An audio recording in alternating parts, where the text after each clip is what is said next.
Hello. हा हा sir, हा. पाणेगावमध्ये आलो. कुठे? पाणेगाव सांगली तालुक्यात. अच्छा, घनसावंगी. 90% लोकांना शिफ्ट केलं काम जाते. ओके. आणि आता पाणी थोडं वाढायला लागलंय. वरून पाणी थोडं जास्त यायला लागलं, पाणी वाढते. हा हा हा. तर काही जास्त पाणी दाखवते मला. बर.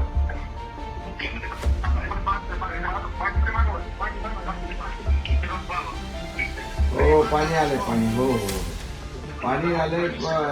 लोकांच्या घरात पाणी गेलंय. घरात पाणी गेलंय. हो हो. 90% लोक शिफ्ट केले. बर बर.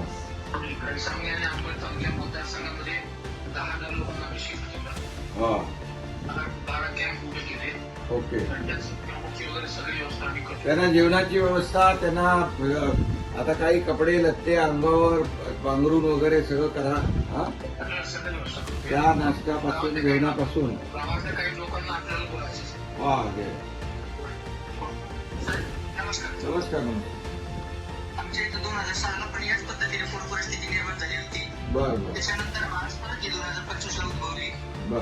इथं सहकार्य चांगल्या पद्धतीने मिळत आहे आपल्या प्रशासनाकडे आणि आमच्या रुक्मिणी दादाकडे.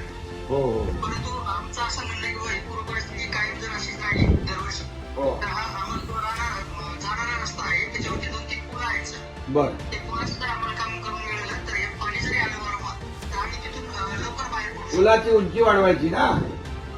पुलाची हाईट किंवा मग नवीन पूल हा, ते नवीन उंचीचा पूल बनवायचा. बरोबर ना. पूल जर मिळाले ते करून देऊ, आपण करून देऊ. हा. ते काही पूर्ण परिस्थितीला आपण तर काय सामोरे जाऊ शकत नाही, नाही. जर पर्याय निघाला बाहेर तर बिलकुल तुमच्या थोडी समजदारी. शेतकऱ्यांच्या सोबत सरकार आहे. काही काळजी करू नका. आणि यावेळेचं संकट मोठं आहे. आणि त्यामुळे या संकटामध्ये आमदार आपले हिकमत उडान तर तुमच्या सोबत आहेत दिवस रात्र. कार्यकर्ते आहेत, सगळे आहेत. पण आम्ही देखील पूर्ण आहोत तुमच्याबरोबर. जे काही नुकसान झालंय, शेतीचं झालंय, शेती खर्चून गेली आहे, पशुधन वाहून गेलं आहे, घरांची काय पडझड झाली आहे, सगळ्यांची व्यवस्थित हिकमत तुम्ही आमदार महोदय पूर्ण नीट सगळे पंचनामे करून घ्या. आणि त्याप्रमाणे आपण त्यांना सगळी मदत पण देऊ यावेळेस.